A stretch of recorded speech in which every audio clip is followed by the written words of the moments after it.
¿Qué está pasando en México? ¿Cuál es su visión? ¿Es privatización o no es privatización? Yo escucho los medios allá en Los Ángeles, Radio Fórmula, etcétera, que dicen, ¿cuál privatización? Que el señor López Obrador entienda que no es privatización y que si no hacen esto, dan un panorama muy negro para la energía de México. Bueno, aquí hay un componente importante. La reforma energética es una privatización parcial. La mitad de lo que hace Pemex se le entrega a la iniciativa privada. Es decir, lo que es refinación, ductos, que es muy importante. Los ductos es, para que lo entienda la opinión pública, es como el sistema circulatorio. ¿Cómo puede funcionar el corazón sin venas y arterias? Entonces, los ductos incluso, hay la guerra de los ductos en Eurasia. Es decir, los ductos es un elemento de la más alta geoestrategia. Todo lo que es el Cáucaso, Asia Central. Afganistán siempre ha estado en ese escenario. Entonces, entregar los ductos es entregar la seguridad nacional. Eso es muy peligroso, porque además la empresa privada en México no tiene la capacidad ni el know-how para, primero, construirlas y, seguro, cuidarlos. Pero eso es lo que ellos dicen, justamente, que por eso están invitando a la inversión extranjera, etcétera. No, yo hablo de la empresa extranjera. Y ellos van a invitar, a su vez, a la empresa extranjera a que hagan las labores, por eso pueden hacer esa labor de triangulación. Entonces es muy peligroso en ese sentido. Bueno, eso de que está quebrada Pemex, bueno, pues yo no entiendo cómo una empresa que deja el 10% del PIB, del Producto Interno Bruto, esté quebrada. Dejó 104,000 millones de dólares el año pasado.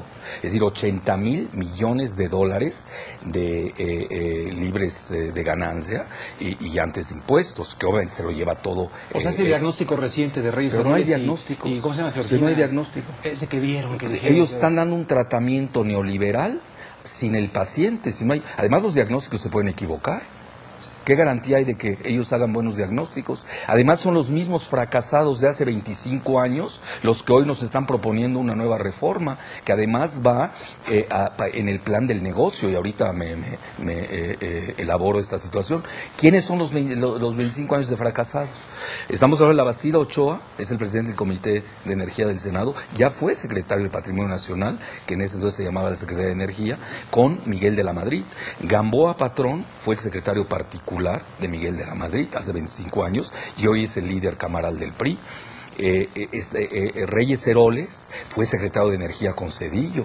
Telles Quenzler fue hoy secretario de Comunicaciones, es secretario fue secretario de Energía con Zedillo. Es decir, aquí eso es importante señalarlo. Y Muriño Terrazo ya había sido... había entregado, que esto es importante que lo sepa la opinión pública, cuando fue secretario de Energía Calderón con Fox, hizo el contrato más caro en la historia de México y del mundo del gas, o sea, con Repsol. Lo han querido poner en esa situación a propósito, claro, para ponerlo a la venta. Es que es muy sencillo, yo lo resumiría en estos términos. Calderón Hinojosa es impuesto en la presidencia de la República precisamente para esta reforma. Lo que pasa es que la quería todavía más amplia, no lo pueden hacer de frente a la nación, lo hacen en lo oscurito y en forma tangencial, porque hay un rechazo de la opinión pública, el 85% de la opinión pública está en contra. Ellos mismos aceptan que la mitad, que ya es ganancia, la mitad. Pero esto no sale en los medios masivos de comunicación de México, que son totalmente totalitarios. Ni la Unión Soviética llegó a tener los medios tan totalitarios que hoy tenemos en México. Sí. Peor. Pero lo que quiero llegar yo resumiendo, Calderón Hinojosa, por lo que hemos visto, es el hombre de Repsol y Muriño Terrazo. Reyes Heroles González Garza es el cabildero, en México le llamamos coyotes, el cabildero de las transnacionales tejanas, que lo fue en el interludio de cuando fue secretario de Energía y ahora director de Pemex. Luego, Telles Quenzler, secretario de Comunicaciones, es el representante del grupo Carlyle en México, que es un conglomerado de la familia Bush y de Osama Bin Laden, que eso tampoco hay que olvidarlo. Bueno, y luego tenemos que Georgina Kessler, la secretaria de Energía, es una empleadita del Consejo Coordinador Empresarial y del Consejo de Hombres de Negocio de México, que preside Claudio X González, presidente de Kimberly Clark, que es una empresa de Bush y de Salinas. Entonces yo hago la pregunta, ¿y quién defiende a México?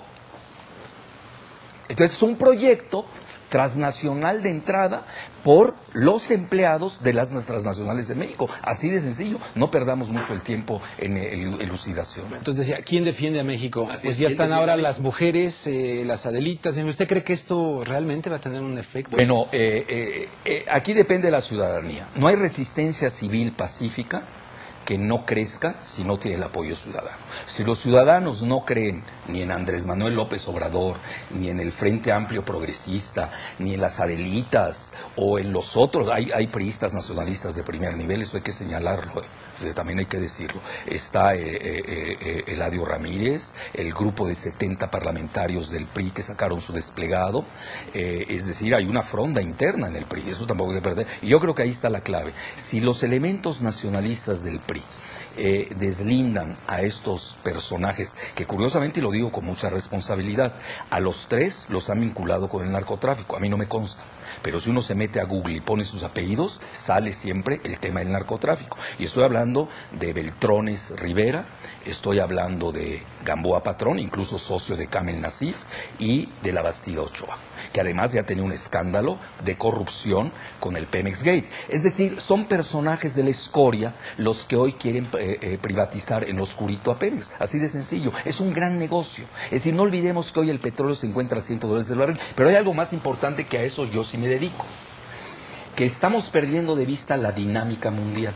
El 90% de las reservas petroleras del mundo está en manos estatales y solamente el 10% ya está en manos privadas de las transnacionales. Y eso lo dice el Financial Times y lo acaba de decir incluso nada menos que Matthew Simmons, que es un banquero de inversiones tejano asociado a los Bush y a Cheney, quien acaba de comentar que las empresas privadas están en vías de liquidación porque ya no tienen reservas. Hoy las empresas cotizan en bolsa gracias a sus inventarios en reservas.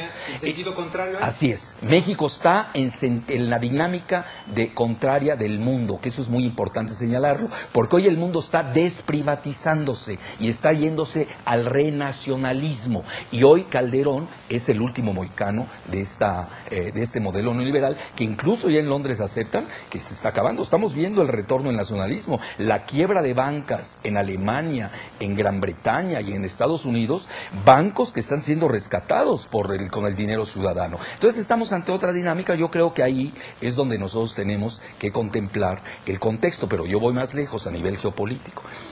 Y esto lo dicen los grandes geoestrategas del mundo. Incluso nos caigan bien o nos caigan mal. El mismo Kissinger, el mismo Brzezinski. Quien controla el petróleo y el agua dominará al mundo.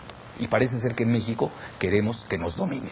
No queremos tener hoy una carta petrolera que nos da poder. Quien tiene poder tiene petróleo. Quien tiene petróleo tiene gloria. Y aquí, al parecer, hay muchos compromisos ya contraídos y están cediendo en forma parcial la mitad de Pemex. Porque si nosotros vemos bien las cifras, petroquímica y refinación es la mitad de las actividades de Pemex. Es decir, Pemex está cediendo la mitad de sus actividades cuando el barril del petróleo se encuentra en las nubes. Estamos hablando de 112 y puede todavía subir más. Entonces, ahí no se está viendo la cuestión de seguridad nacional, no se está viendo que nosotros tenemos una carta petrolera de primer nivel, sino lo único que se está haciendo son negocios al oscurito, al estilo Repsol, que concertaron Calderón, Muriño Terrazo, Elías Ayub, obviamente con el gobierno de Pedro.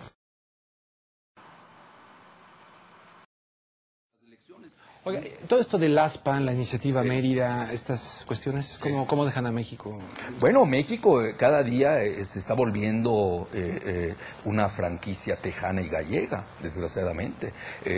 Con el ASPAN, de facto, los Estados Unidos capturan el petróleo del Golfo de México. De ahí que yo he dicho que nosotros tenemos que darles garantías de abastecimiento petrolero a Estados Unidos, que entiendan que si se privatiza Pemex va a haber mayor número de migrantes de Estados Unidos. Si es quienes están propiciando la migración de Estados Unidos es el propio Estados Unidos. ¿Por qué razón? Pues ellos son los que nos obligan al NAFTA, al TLC, que dijeron que era para creación de empleos. Ese fue el objetivo primario que dijo Salinas. ¿Cuál fue el resultado? 30 millones de mexicanos se ha vaciado el país de su riqueza o de recursos humanos. es un fracaso total. Luego nos plantean el ASPAN, que es, bueno, ya la seguridad de México pasó a manos del Comando Norte de Estados Unidos, y luego cuando vemos la iniciativa Mérida, que ya le cambiaron porque antes era el Plan México, muy similar al Plan Colombia, pues de nueva cuenta es precisamente un posicionamiento de Estados Unidos militar en nuestro país. Yo entiendo que en México no puede servir de plataforma para atentados terroristas contra Estados Unidos, que Dios me libre de ese pensamiento. Nosotros tenemos que proteger a Estados Unidos, ya que ellos no se saben proteger desde el 11 de septiembre por lo visto. Pero a lo que yo quiero llegar es que aquí ya la entrega ha sido paulatina. México, si nosotros no los podemos ver en términos serios, ya no es un país independiente. Hace mucho que perdió su independencia. No tenemos independencia financiera, no tenemos independencia económica, no tenemos independencia militar, no tenemos independencia en materia de seguridad. Y ahora ya nos quiere quitar la última independencia, que es el petróleo. De ahí que la ciudadanía haya entendido que esta es la batalla del destino de México. Porque nosotros debemos ver el the day after, el día después. ¿Qué será México cuando se haga la privatización parcial? Porque es el inicio, incluso la bursatilización con esos famosos bonos. ¿Qué va a ser de México ese día después? Pues va a ser, los términos de libre, soberano, independiente estarán eviscerados de todo significado. Y va a ser una vulgar franquicia tejana y gallega. Cesará de ser un país. Lo último que nos está dando resguardo de seguridad nacional y un mínimo de soberanía es el petróleo. Si eso también ya la van a empezar, bueno, pues ya se acabó este país.